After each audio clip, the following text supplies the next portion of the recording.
vamos a ver el cerebro. Ya conocemos mucho en realidad de aquello que podemos comprender con el cerebro. El cerebro es una de las estructuras más complejas de nuestro organismo y es vital por excelencia. Eso quiere decir que ninguno de nosotros puede vivir sin cerebro, ¿no? La ausencia de cerebro, es decir, la denominación de anencefalia, ¿no? Y hay personas, pues, niños, ¿no?, que nacen con ello y tienen una vida muy corta, ¿no? Los espíritus chocarreros. Ahí está, ahora sí. Qué bonito. ¿Dónde está Víctor? ¿Todo bien? Ya.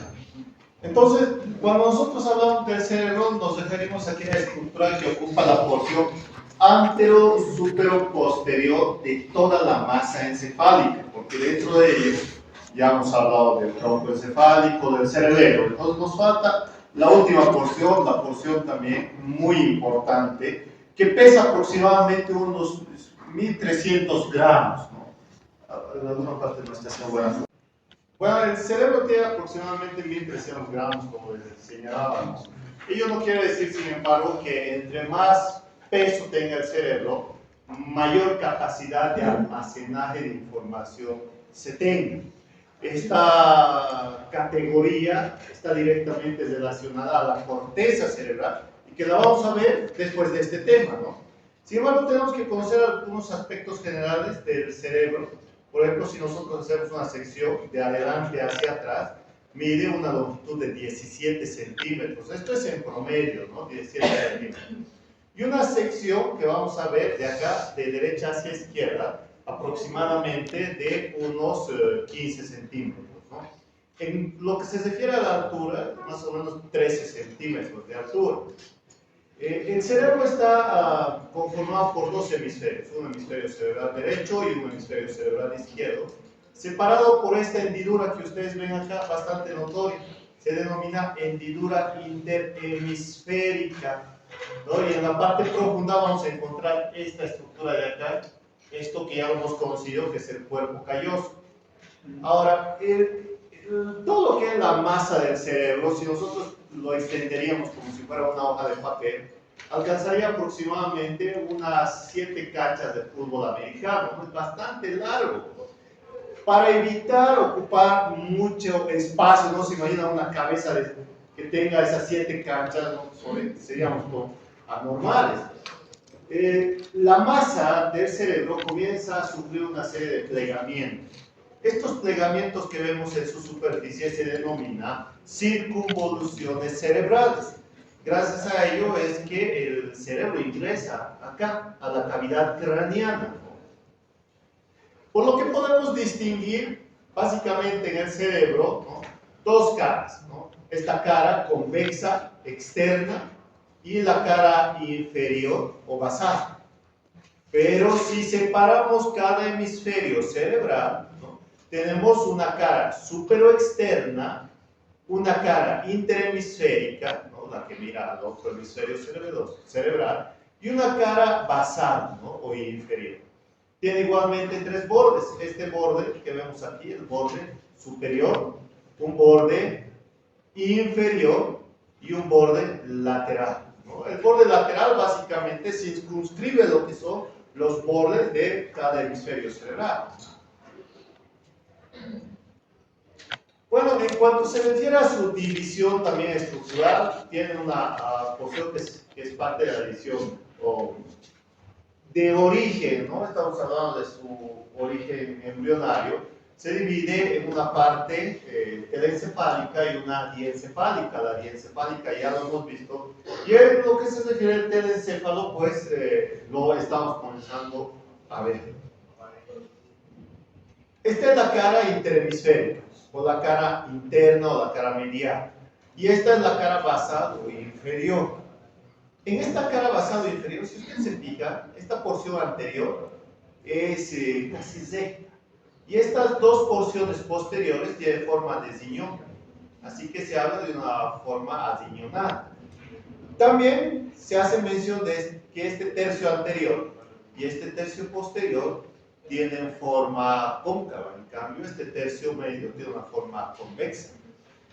En este punto, ¿recuerdan estas dos estructuras? ¿Cómo se llamaban estas? El mesencéfalo. Ay, mañana quieren dar su examen. Pedúnculos mesencefálicos. Miren acá los pedúnculos mesencefálicos, a cada lado cómo se relacionan con la cara inferior de cada hemisferio cerebral. Se produce una hendidura denominada hendidura de Bichat. Esta es la hendidura de Bichat. Y tiene tres porciones, una porción, ¿no?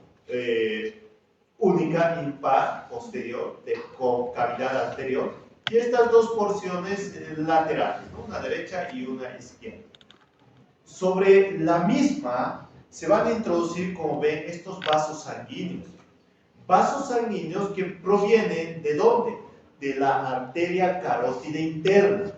Al alcanzar esta zona, la carótida interna manda una rama para ir acá, hasta esta hendidura interhemisférica.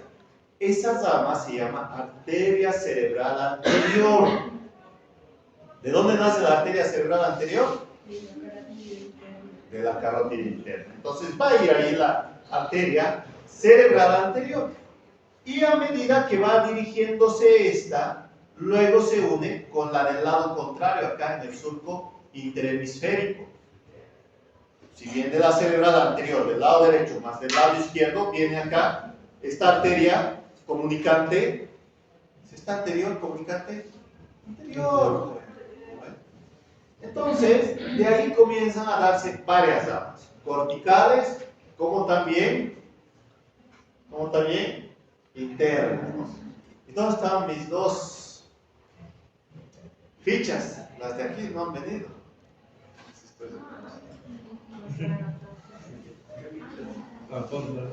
Después de dar origen a la cerebral anterior, miren, hay otra que viene acá. Hay el surco que enseguida lo vamos a conocer, que es el surco de Silvio o la cisura de Silvio. Ingresa ahí, por lo tanto, esta arteria se llamará arteria silviana o arteria cerebral media. ¿Sí o no, Yasmin? Por lo tanto, la arteria cerebral media y la arteria cerebral anterior nacen de la... ¿del cuál? Ahora, acá atrás, miren, hay otras arterias. Dijimos que por la columna vertebral cervical, por los angelitos transversos, pasan las arterias. Grace, ¿qué arteria? Ay, sí, claro, ¿cómo no? ¡Vertebrales! ¡Ay! ¡Dani! Estamos soplando mal. La arteria vertebral del lado derecho se une con la vertebral del lado izquierdo para formar una arteria de grueso calibre. Lili, ¿cómo se llama esa arteria de grueso calibre? Camila. A ver, Keila. La aorta, te voy a dar, mira la aorta, Daphne. Vacilar, no ve el surco vacilar del puente de Barolio, sin vergüenzas. No sé si no les explico bien en las anteriores clases. Voy a tener que ir a ver las grabaciones que tienen para darme un tiro. La arteria basilar. Y esta arteria basilar, a medida que avanza por acá, miren, este es el puente de Barolio. Viene y va a dar aquí las ramitas cerebelosa anterior superior, posterior inferior, la mediana, etcétera. Va a dar las mesocefálicas, las pontinas, las circunferenciales largas y cortas, etcétera, etcétera, para nutrir a estas estructuras. Y luego da una ramita acá atrás que va a alcanzar esta hendidura. ¿Qué hendidura dijimos que se llama? Angeli de Bichat, muy bien. Muy bien. Entonces, de esta cerebral posterior, manda una ramita para que se comunique con la arteria silviana, ¿no? Tú eres la silviana, yo soy la cerebral posterior, y aquí Juana es la cerebral anterior. Y nos comunicamos por las arterias comunicantes, anterior y posterior, para formar este circuito bastante complejo denominado circuito arterial cerebral, o antiguamente llamado el polígono de Willis. Una Willis para ustedes. Ahí está. Ahora bien, cada uno de esos fascículos ascendentes, etcétera, ¿no? Espinotalámico anterior, lateral, espinotectal, etcétera, etcétera, dijimos que alcanzan, ¿no?, el diencéfalo que está dentro del cerebro, ¿no? Acá está el tálamo, acá está. Como les he mostrado, ¿no? Este es el corte del anfiteatro. Y eso les voy a preguntar mañana en la práctica, ¿no? 20 preguntitas. Con mi hoja, ¿no? Para los que son nuevos, hay una hoja mía, ¿no? Para identificación, se ponen en contacto con los antiguos. Si les digo viejos, se van a aprender. Vean aquí, miren, el diencéfalo está descansando sobre el mesencéfalo. Y acá arriba tenemos el ventrículo cerebral lateral. Y sobre ella, esta estructura que se denomina cuerpo calloso. Ese es el cuerpo calloso. Ya lo hemos conocido, ¿no? Su pico, rostro, rodilla, el esplenio, o también, el tronco calloso, el cuerpo, ¿no? Etcétera. Pero si nosotros hacemos una separación de este cuerpo calloso que lo tenemos acá, vamos a ver que existe una gran cantidad de fibras que vienen del lado derecho hacia el lado izquierdo. Por este motivo que cada hemisferio cerebral se comunica. ¿Quién es zurdo de aquí o zurda? Nadie. Yo.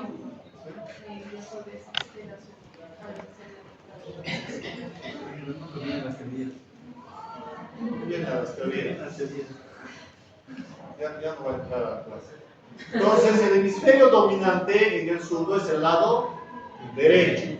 En nosotros que somos diestros es el lado izquierdo. Sin embargo, esta información del hemisferio izquierdo se comunica con el lado contrario. Gracias a un conjunto de fibras, miren. Estas fibras se llaman fibras intercomisuradas, que van de un lugar a otro y forman esta estructura del cuerpo calloso, una lámina bastante gruesa de sustancia blanca de aproximadamente 7 centímetros de longitud. El grosor es mayor en las mujeres, ¿no? Y es menor en los varones, así podemos saber en una pieza disecada. Eso se debe a la gran información que las mujeres manejan, ¿no? En referencia a nosotros los varones.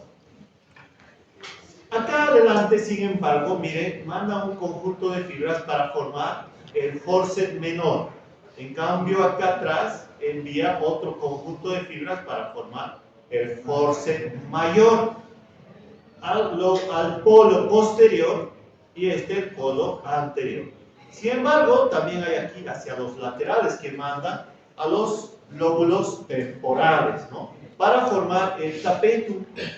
En la parte central, aquí como pueden observar, existe una estría longitudinal, ¿no? Y también aquí a los laterales será la estría longitudinal media y las estrías longitudinales laterales, ¿no? Si hacemos un corte transversal al cerebro, vamos a observar, miren, que en su periferia se organiza la sustancia gris. Ya hemos conocido la organización interna de la sustancia gris en los núcleos basales y el diencéfalo. Pero también acá, en la parte periférica se organiza. Y esa parte periférica recibe el nombre de manto o corteza cerebral. Es allí donde se encuentra la acumulación de la información. Es decir, entre más grueso sea el manto, mayor información nosotros vamos a tener, es decir, mayor capacidad memorística. Lo normal es que mida aproximadamente unos 4 a 5 milímetros de grosor. Y este mayor grosor, por lo general, se encuentra a nivel frontal que a nivel occipital. Si ustedes, cuando hagamos los cortes, vamos a poder observar ello, ¿no? Ahora, si ven acá, la corteza cerebral sigue a cada una de las circunvoluciones cerebrales, los pliegues que les decía, y es precisamente porque es parte del mismo cerebro. Sin embargo, estos plieguecitos que vemos acá se deben a dos tipos de surcos, ¿no? Que se los denomina incisuras y cisuras, que se diferencian en cuanto a la profundidad, ¿no? Las cisuras son mucho más profundas. Tenemos aquí, miren, una que es lateral, vamos a utilizar, a ver, marcador, no permite esta cosa. Acá una cisura lateral, denominada también la cisura de Silvio, que tiene una longitud de aproximadamente 9 centímetros. Y en la parte inferior termina a la altura de esta sustancia perforada anterior. Ya hemos conocido la sustancia perforada posterior, donde se encuentra Freddy.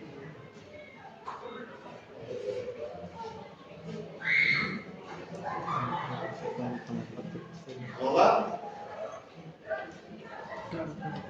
Sí, por eso se decía antes. ¿Dónde se encuentra? Lucho. ¿Dónde? Entre dos. Luis. Michael. ¿Entre el puente? Se ha olvidado. ¿Entre el puente? Entre el puente. Entre los pedúnculos mesencefálicos, por donde emerge el tercer par craneal. Les dije. Pucha, no sé.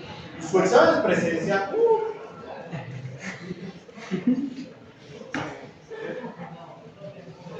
Vamos a volver. Entonces tengo la incisura, la cisura de Silvio. Inmediatamente en la parte central y hacia arriba asciende esta otra cisura, la cisura central o desolando, esta de acá, la cisura central o desolando. Hay otra acá atrás, acá, entre el lóbulo parietal y occipital, se llamará cisura Bruno.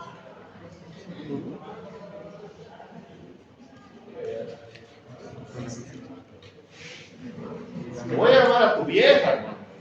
¿Cómo vas a ir? Lo seguimos hablando. Se mueve, no sé cuándo.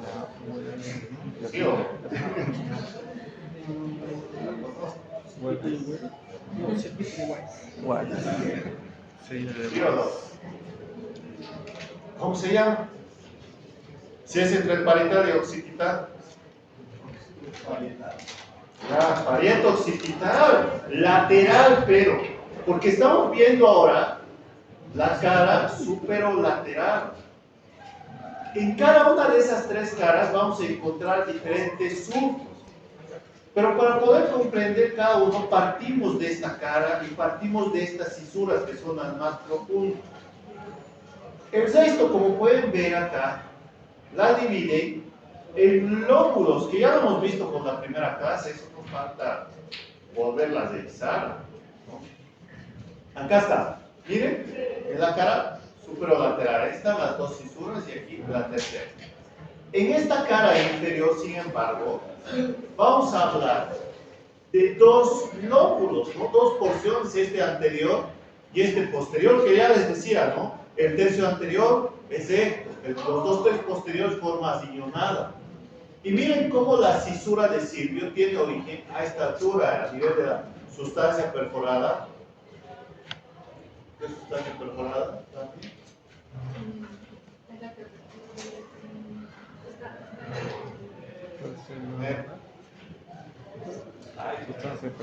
Creo que no están entendiendo ni nada. Sustancia perforada posterior. Ay, anterior, ahí se origina. Si nosotros seguimos este surco, esta cisura de Silvio, y lo separamos, vamos a encontrar otro lóbulo, el lóbulo de la ínsula, ahí en la profundidad. Este lóbulo de la ínsula tiene relación con funciones motoras.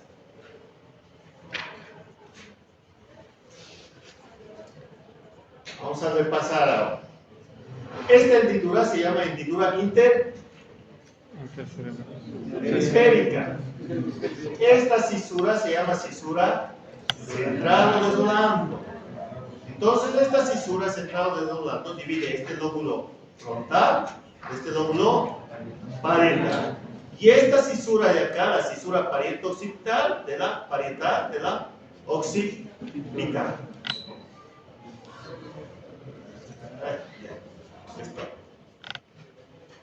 Esto lo vamos a pasar. Ahí están todos los surcos. Y aquí está, miren, la arteria silviana, ¿cómo ingresa?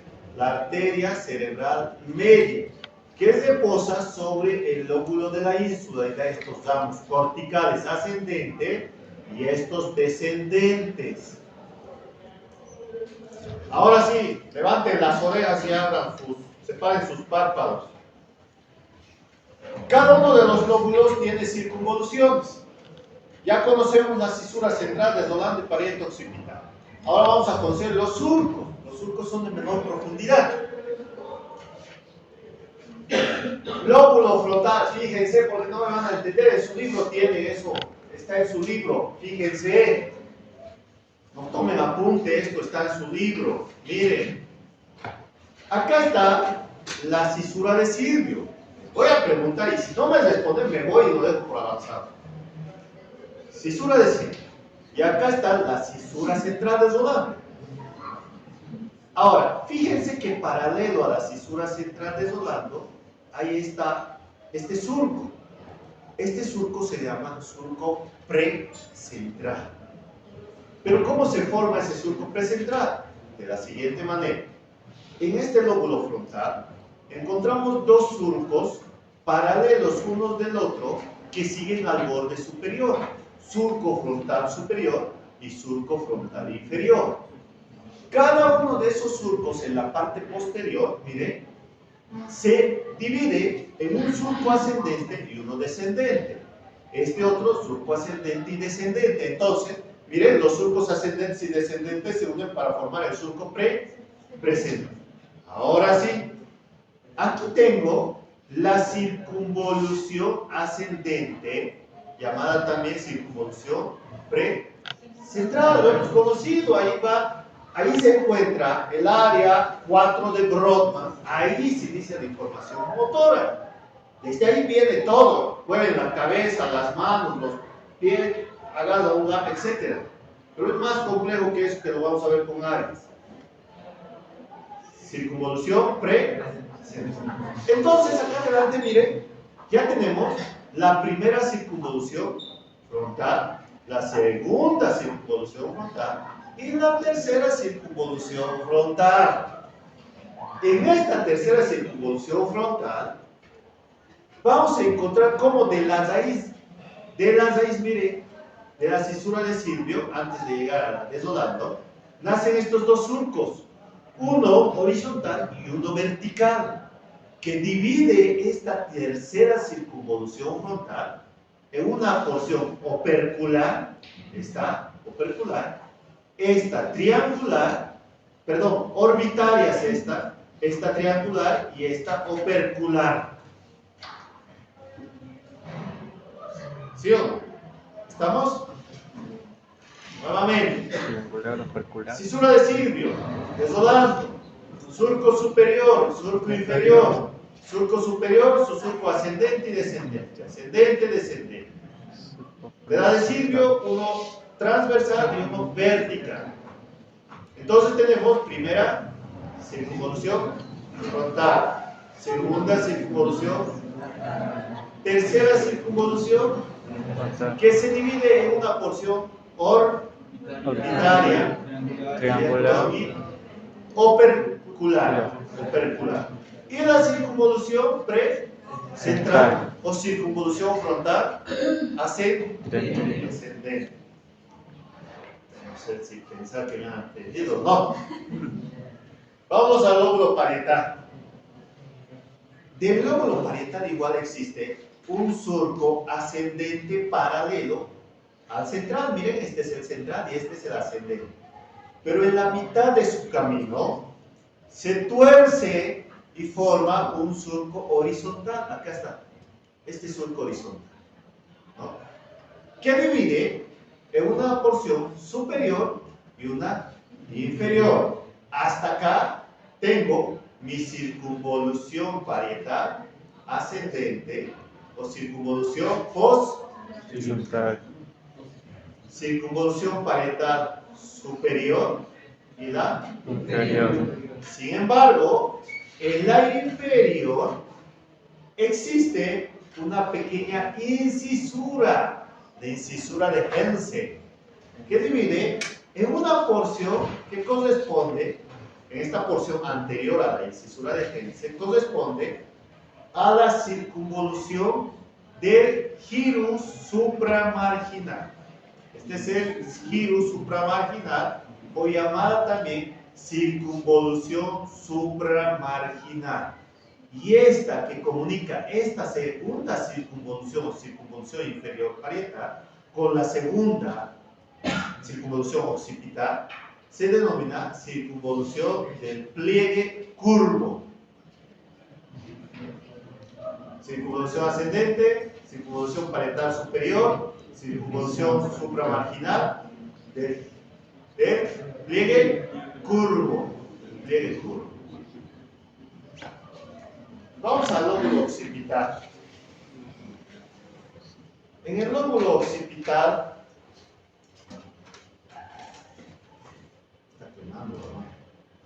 en el lóbulo occipital tenemos un surco bastante notorio en esta cara externa. Esta es la cara interna, lo vamos a dejar por un momento. En esta cara externa tenemos un surco que en la parte superior es dividida por un pequeño surco apenas notorio, formándose una circunvolución occipital superior, media e inferior, o llamada también primera, segunda y tercera circunvolución occipital. Estas tres. Todo lo que corresponde al lóbulo occipital tiene forma de cuña y es la parte más amplia del cerebro, es decir, es más pequeña acá y más amplia hacia atrás.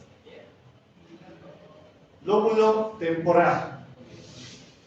En el lóbulo temporal igualmente, paralelo a la cisura de Silvio, hay un surco superior y un surco inferior. Surco temporal superior, surco temporal inferior. Por lo que se divide en tres circunvoluciones. Circunvolución temporal superior, circunvolución temporal media y circunvolución temporal inferior. Así de fácil. Separamos los labios de la cisura de Silvio y observamos en la parte profunda la ínsula o el lóbulo de la ínsula que tiene 1, 2, 3 y 4 surcos. De estos 4 surcos, ¿no?, las dos partes anteriores son mayores y se pueden distinguir aquí 3 circunvoluciones. 1, 2, 3 circunvoluciones. Y en esta posterior solo 2 circunvoluciones aquí. Se puede manejar también en 3 regiones. La región preinsular, insular y retroinsular.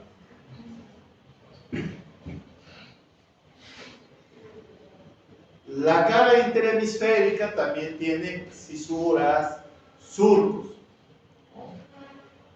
¿Sí o no, Jason? Sí, doctor. Bueno, estás aprendiendo. Sí, doctor. Ya.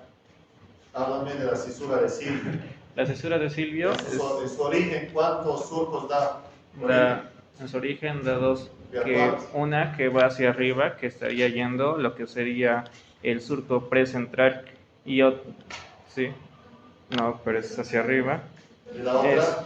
El otra es hacia lateral, pero Ya, y divide en 3 sectores. ¿Cuáles son Sí. los sectores? Uno es triangular, el otro no me sé bien el orden. Otro es uno Ya. triangular que estaría en medio. Antes de eso está el opercular y el frontal orbital. Orbitario. Está bien. Ahora vámonos a la parte interhemisférica, ¿no? Esta es la porción anterior, esta es la porción posterior. En esta porción anterior, quiero que sigan al cuerpo calloso. A este cuerpo calloso le sigue una circunvolución que se llama circunvolución del cíngulo. Esta circunvolución del cíngulo tiene mucho que ver con la memoria a largo plazo, el circuito del papel, ¿se acuerdan? El circuito hipocampo mamilo-talámico cortical. Entonces, esta circunvolución del cíngulo, a medida que se hace posterior, tiene una forma, su surco, miren, este surco, el surco de la cisura del cíngulo, tiene forma de S inclinada o S itálica. En la parte posterior va ascendiendo para formar el surco subparietal. Paralelo a este surco subparietal, encontramos la continuación del surco precentral del lóbulo frontal, que va a seguir su misma denominación. Y dentro encontramos un lóbulo. Este lóbulo tiene forma cuadriláteral, ¿no? Y se llamará como tal lobulillo cuadrilátero, ¿no? Ahora, adelante, lo que corresponde del lóbulo frontal, en su recorrido vamos a encontrar un surco que divide a estas circunvoluciones del lóbulo frontal en un lóbulo anterior y un lóbulo posterior frontal, estos, ¿no? ¿Qué más con relación a esto? Nada más. En la parte posterior, ¿no? Vamos a quedar aquí en el surco subparietal. Afuera habíamos encontrado la cisura parieto-occipital externa. Internamente se continúa y se hace más profunda, que se llama surco parieto-occipital interno, muy profundo, que alcanza a otro surco que se encuentra en la parte interna del lóbulo occipital, que es la cisura calcarina. Ambos se encuentran para formar un lóbulo, ¿no? Este es el lóbulo de la cuña. Y este que queda entre el surco parieto-occipital y subparietal, que está antes del lóbulo de la cuña, se llamará lobulillo precuño, ¿no? El lobulillo precuño.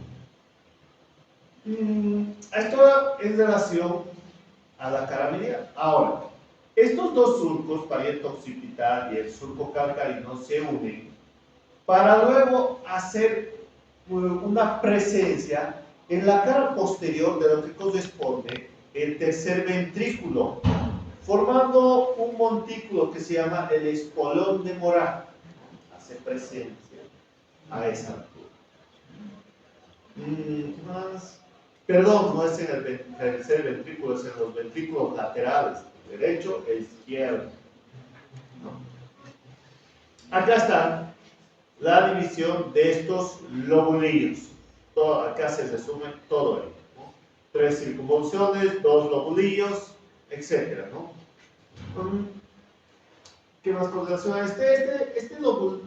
Otra cosa. Las circunvoluciones también pueden ser llamadas giros. Pueden encontrarlo como el nombre de giro, ¿no? Por ejemplo, Latarjet y Zubier hacen mención del giro. El giro frontal superior, inferior, medio, etc., en lugar de circunvoluciones. Vámonos a la cara inferior. En esta cara inferior podemos distinguir una porción anterior y una porción posterior de mayor extensión, ¿no? En esta porción anterior vamos a distinguir, mire, 3 surcos. ¿Cuántos dulces tienes ahí? Se está pediendo.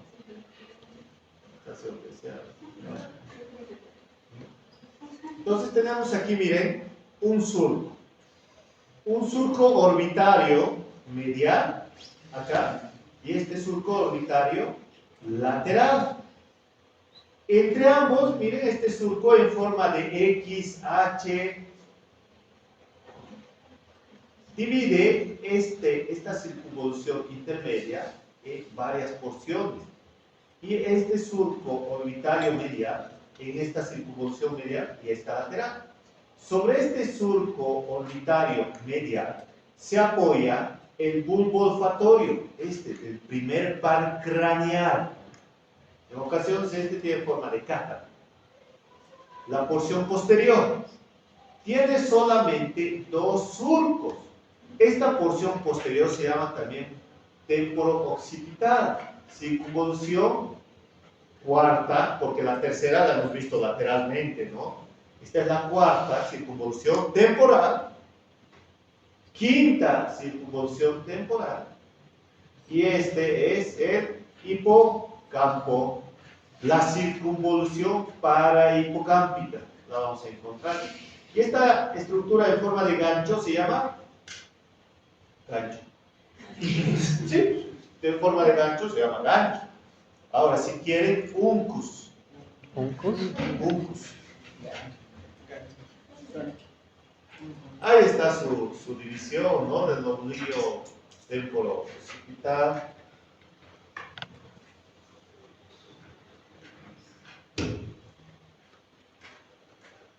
¿Quién lo hace? La choca. ¿Qué? La choca. ¿La choca? Sí. No, choca, que choca.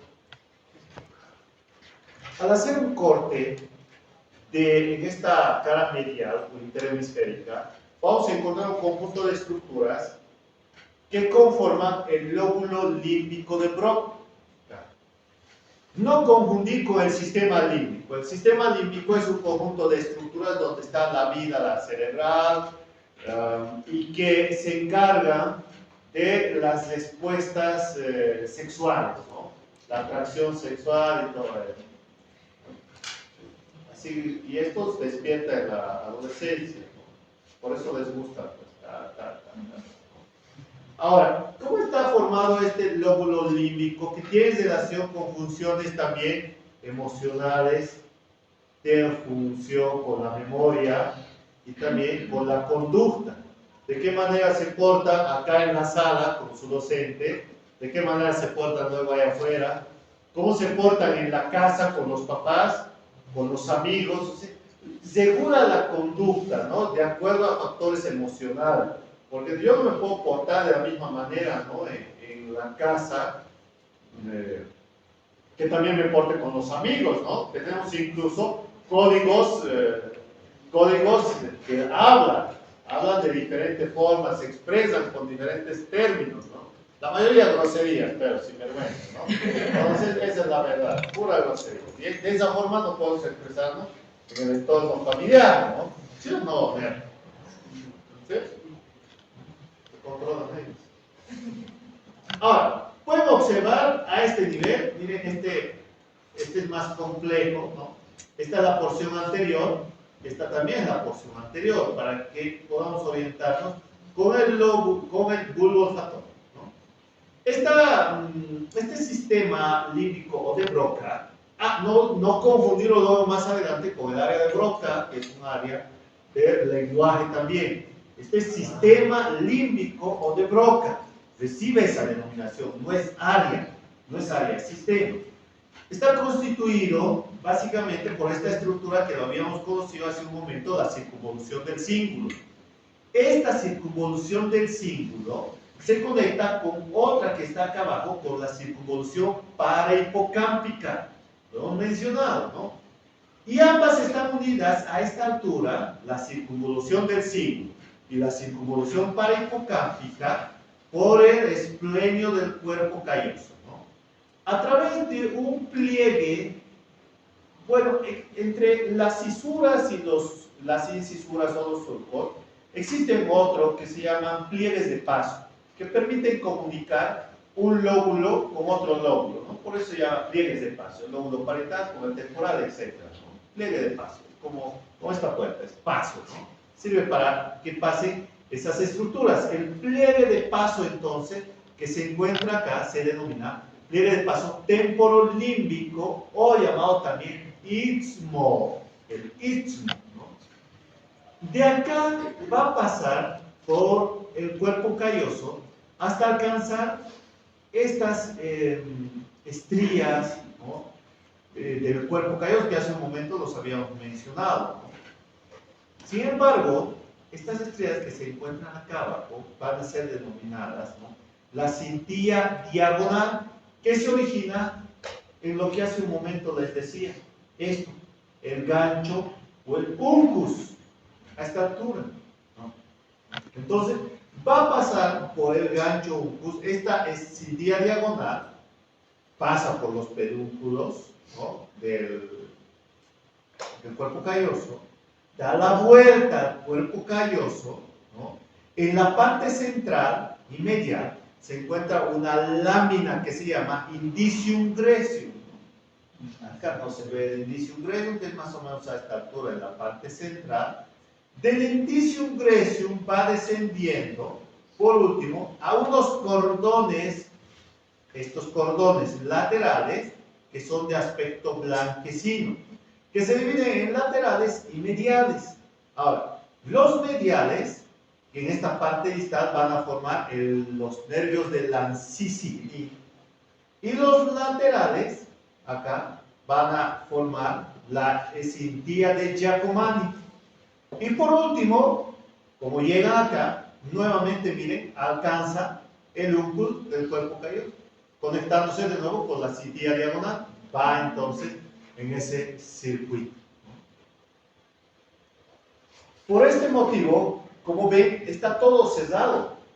Por lo tanto, la información que llega aquí ingresa y vuelve a ingresar y vuelve a ingresar, y esa memoria se vuelve a largo plazo. Cuando tiene conexión con este núcleo anterior del tálamo, le da este aspecto emocional, de manera que no se olvida el rostro de esa persona que les gusta, ¿no? Es difícil olvidarla. Y tampoco se puede olvidar aquella información que les va a servir para su examen de neuroanatomía. Pero ustedes no tienen ningún factor emocional con neuroanatomía, por eso se olvida. No, todavía con su docente que les cae hasta, no puedo decir, hasta ahí abajo. Doctor, una pregunta. Si quieres dos. ¿Dos? Sí, quiero dos. Tengo la primera pregunta, sería, ¿por qué a medida de cierto tiempo se olvidan lo que son los rostros? Incluso la voz, yo puedo verla a usted y de aquí a unos 2, 3, 4, 5 años puedo olvidarme su rostro y cómo hablaba o cómo actuaba. ¿A qué se debe esto? Si, como usted dijo, la información entra y vuelve a entrar y vuelve a entrar. Pues porque me he afeitado y cortado el cabello. Ya, la información cuando no tiene un aspecto emocional profundo, ¿no?, tiende a perderse de manera paulatina. Y más aún si no tiene utilidad para ti. No va a tener utilidad que recuerdes mis rostros. No lo va a tener, así que te vas a olvidar paulatinamente. Sin embargo, si es un aspecto en el cual genera un factor emocional como que se te ha enseñado muy a la mala, Jason, tienes que aprender sin vergüenza, ¿no?, a palos y todo, ese factor emocional, también hablo, ¿no?, del factor emocional más tranquilo, pasivo, ¿no?, alegre, contento, genera un almacenaje a largo plazo. Y no te vas a olvidar. Y cuando lo veas después de 20, 30 años, ¿no?, a tu docente con un bastón y todo eso, lo vas a poder recordar. Tiene mucho que ver con el aspecto emocional. Mucho. Ya, la segunda pregunta sería, en el caso de que yo tuviera algún trauma, lo que se conoce como amnesia, un golpe y la amnesia me olvido de todo eso, ¿por qué es que me llego a olvidar todo eso? Sobre todo que sean recuerdos que tengan un apego emocional. Ya. Primero que los traumatismos que haces referencia pueden ser físicos o psicológicos. Cuando existe un trauma físico hay antecedentes de un golpe, ¿no?, una lesión. Cuando hay un trauma psicológico, hablamos de un síndrome de estrés postraumático. La persona automáticamente, su psique, lo que decía Freud, ¿no?, el yo, trata de proteger al superyo. Trata de proteger para no entrar en depresión. Si tú quieres esa persona que querías guacamaras y demás, básicamente tu yo interior, estamos hablando del cerebro, ¿no? Trata de limitar estos factores negativos para que tú no recuerdes. Es una forma de defensa. Ahora, la amnesia se divide en dos tipos: amnesia anterógrada y retrógrada. En este momento tú puedes sufrir un estrés postraumático o un golpe, ¿no? Yo le digo a Luis, dale un buen puñete. Entonces, todo lo que sucede de hoy para adelante no lo vas a recordar, amnesia anterógrada. Y si tú no recuerdas todo de este momento hacia atrás, amnesia retrógrada. Lamentablemente el cerebro pierde tamaño después de los 40 años. Pierde volumen y también al perder volumen va a perder información. Si tu información tú solo lo has almacenado solo por un momento, como que estudian solo para el examen y no estudian para su vida profesional, la van a olvidar muy fácilmente, ¿no? Como cuando los veo después de muchos años, digo, no, sí me voy a lo conozco. Y pasan por mi lado y no se acuerdan. Entonces es porque no le dan esa utilidad. Hay cosas a las que sí le dan mayor utilidad, ¿no? Esto lo vamos a ver recién con corteza cerebral, utilidad musical, matemática, lógica espacial, ¿no? Pintura, ¿no? Conducción, etcétera. Hay áreas específicas y cada una de esas áreas les permite a ustedes recordar con mayor precisión alguna información que otra, ¿no? Que en mi caso, por ejemplo, el área musical, terrible, ¿no? Terrible en mi caso el área musical, ¿no? Aquí está Jason, te lo presento.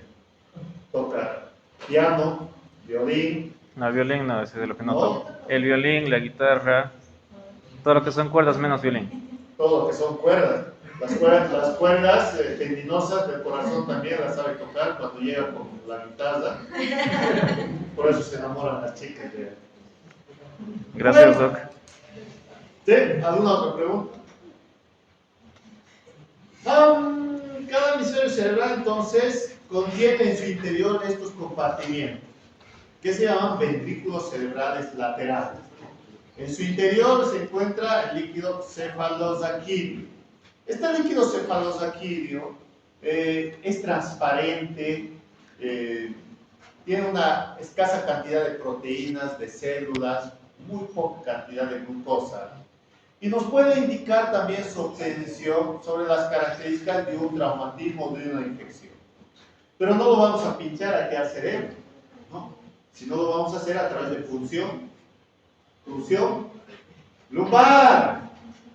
En un pasado les he señalado eso, que cuando van a hacerse colocar anestesia, ¿no? Se inclinan de esta manera y les aplican, ¿no? A las mujeres, por ejemplo, después de la cesárea, muchas veces se quejan de dolor, me duele aquí en la anestesia. Por eso es que no quieren algunas, ¿no? Hacerse colocar anestesia también. Y en ese entendido es que tienen miedo de quedar con un dolor crónico a larga data. Ya conocemos que hacia los lados de cada ventrículo cerebral lateral, que es este, encontramos la sustancia gris organizada en núcleos, ¿no? Que son los núcleos de la base. Y ellos están separados por fibras ricamente mielinizadas que corresponden a la sustancia blanda. Acá tenemos la estructura del ventrículo cerebral lateral. Acá lo tenemos. Tiene forma de C, como el de su docente, su inicial, ¿no? Una prolongación frontal, una prolongación occipital y una prolongación temporal esfenoidal, ¿no? Esta de acá, ¿no? Cada una de ellas ocupa una cierta porción del hemisferio cerebral. Por ejemplo, la proyección anterior ocupa parte del lóbulo frontal y parietal, las posteriores al lóbulo occipital y las inferiores temporales o esfenoidales, pues el lóbulo temporal respectivamente. Entre cada entre cada ventrículo cerebral lateral existe un orificio que comunica ambos ventrículos cerebrales, que se llama agujero de Monro o agujero interventricular.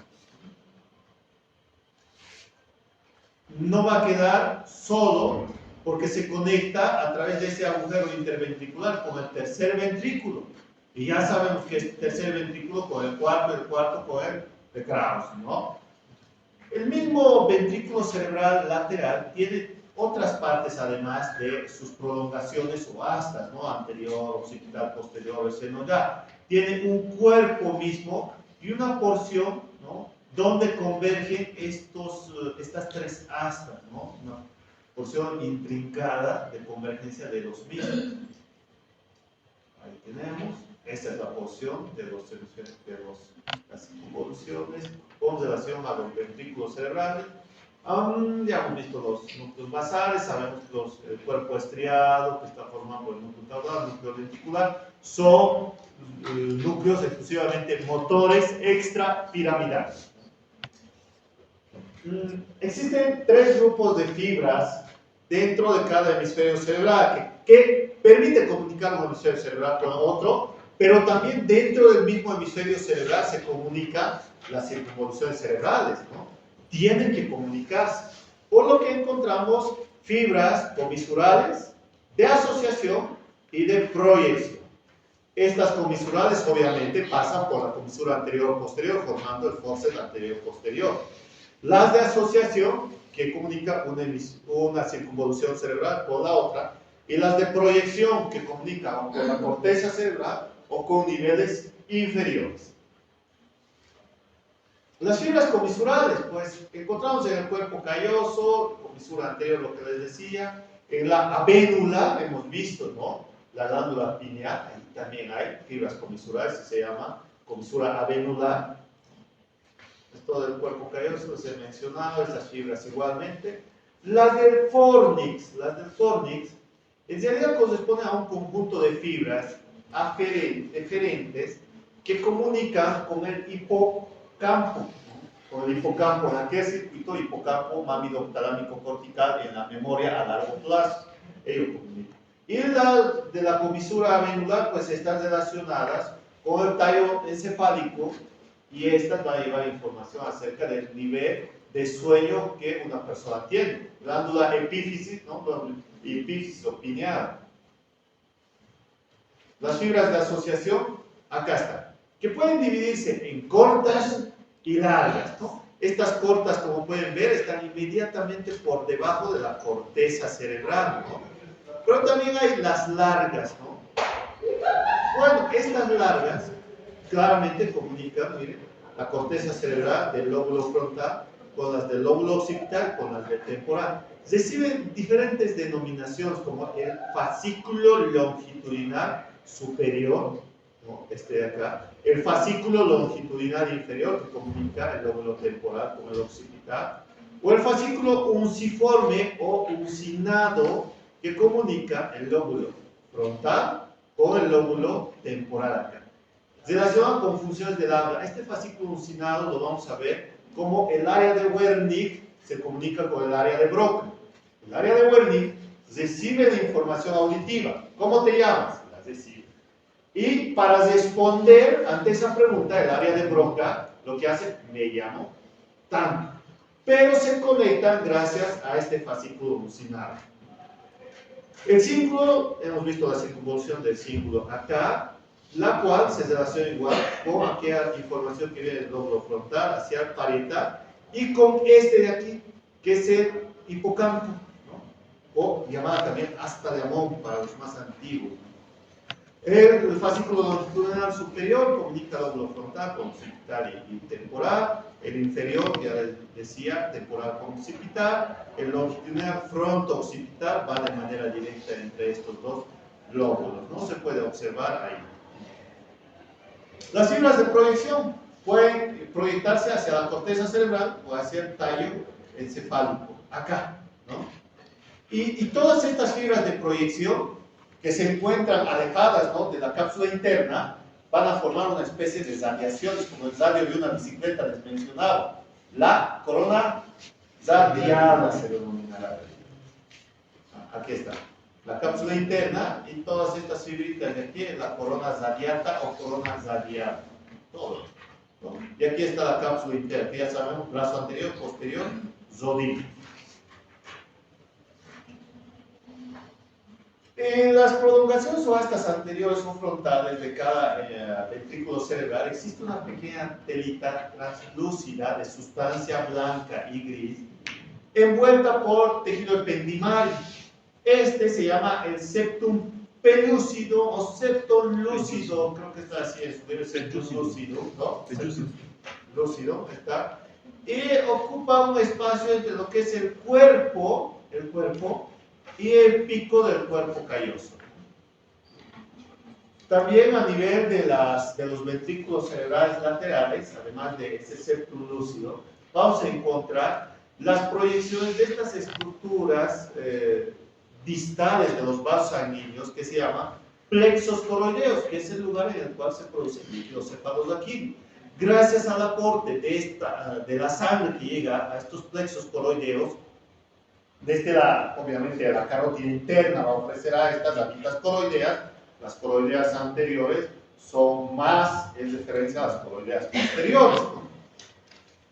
Van a dar lugar a la formación de este líquido. Sin embargo, tiene una pequeña membrana que es el pliegue de la pía madre, que actúa como un aislante más para que solo permita el paso de algunos elementos y otros no, por lo que esta selección exclusiva de elementos es parte de aquello que se conoce con el nombre de vasera hematoencefálica.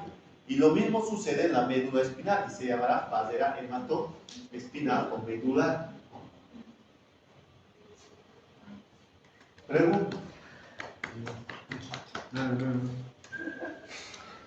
¿Nada? Sí. Fernando.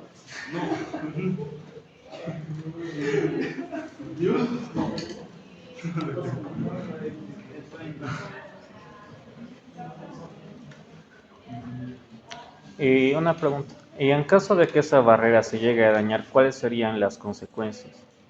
Meningitis, encefalitis, cerebritis, cerebelitis y todo lo que termine en itis. Se infecta, se rompe esa barrera y se daña el cerebro. Ojo, el cerebro no tiene receptores del dolor, el cerebro no siente. Cuando les opera, ¿no? Le saca, no tiene receptores del dolor, no siente, pincha y demás, ¿no? Pero para poder saber si tiene algún problema, ¿no? Se le pide realizar aquello que le gusta a esta persona. A ti te gusta tocar la guitarra, el piano, etc. Entonces, mientras se te hace una traqueotomía y demás, se va. Y si dejas de tocar, caray, hemos hecho algo malo. Es el coleccionista. Ya hemos hecho algo malo. No tiene dolor, ¿no? Tiene dolor. Así que si ustedes dicen, me duele la cabeza, es porque las meninges, que sí tienen terminaciones nerviosas dolorosas, esas son las que duelen. Además que los vasos sanguíneos, ¿no? Cuando te hace doler la cabeza tu mujer, no, tu chica, ¿no? ¿Qué hacer? Ver eso, ya estás casado. Todavía. Todavía. O sea, está a futuro, ¿no? Sí, doctor. Sucede eso, ¿no? Cuando los vasos sanguíneos aumentan su diámetro, los receptores adhésicos son los que actúan. Por eso dicen, me duele la cabeza, ¿no? Ahí participan. Es distinto. Además que en el rostro, si es en el rostro, ¿no? Cuando viene, me duele esto, doctor, es el nervio trigémino, vamos a ver con pares craneales. Después, pero, pues, harta. Gracias, doctor.